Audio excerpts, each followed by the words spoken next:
Bonjour et bienvenue ici, nous sommes donc sur le circuit automobile de Fête-Bretagne pour la 8e compétition des 6 heures de Fête-Bretagne. Je suis en présence du président de Nord-Loire Roller. Bonjour Michel. Bonjour. Ça va, ça se passe bien la compétition? Alors là, impeccable. Impeccable, Très bien, très bien. C'est vous qui organisez donc cette compétition? Oui, tous les ans, c'est le club du Nord-Loire Roller qui l'organise. Et puis cette année, là, on a un comptage par puce qui marche impeccable. Oui, bah, on fait un tour et puis après on prend le relais ici. Ouais. Et puis on fait le tour, puis c'est comme ça. Ça va, les côtes sont compliquées, mais ça va. Alors un pronostic sur le gagnant? Ouais, ça va être courant. Quel est l'état d'esprit d'Atlantique Ouverture vis-à-vis du sport en général? Le sport comme en entreprise, il y a beaucoup de points communs. Il y a les notions d'objectifs et de moyens. Il y a la notion de fair play, de travailler en équipe, d'état d'esprit d'équipe.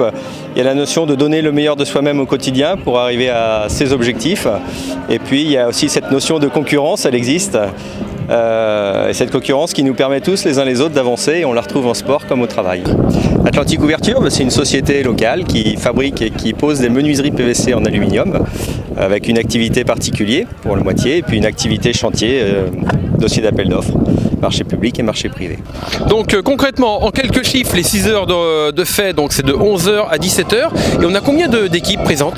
Alors on a 55 équipes pour les adultes et puis en jeunes, c'est-à-dire dans la tranche des 6 à 15 ans, on a 12 équipes. 12 équipes, ce sont que des équipes du département? Non, ça vient soit du département, puisque bien sûr on est en Loire-Atlantique, mais ça vient aussi au niveau de la région. Il nous est arrivé d'avoir même des gens qui venaient de l'autre bout de la France, de Marseille, la Corse, ça vient d'un peu partout. Oui, alors c'est un challenge qui se déroule donc sur l'année civile considérée. Il y a la première échéance qui est à Boye, qui se passe donc sur 6 heures aussi au printemps, puis Fête-Bretagne, et puis on boucle le calendrier avec les 6 heures de Varade dans 2 semaines. Un petit pronostic pour la compétition? Ah oui, alors là on a une équipe en tête, là c'est l'équipe numéro 34 et ils sont en train de nous pulvériser les compteurs.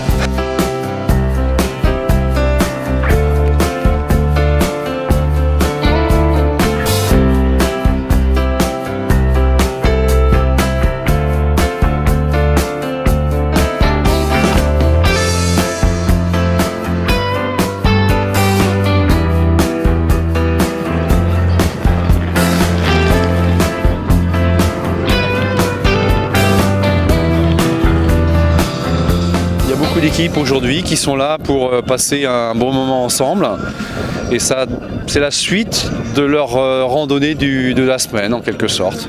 Donc là ils s'entraînent et ils viennent relever le défi. Ça fait une vitesse moyenne de combien ça? Globalement en général ça tourne à 30 km/h ici sur les 6 heures.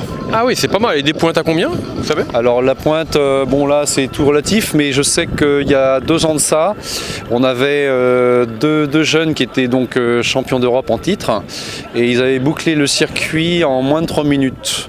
Donc il faudrait faire le calcul, 3 minutes pour 2 km, ça commence à... Je pense que ça fait un bon 40 km/h. Ouais.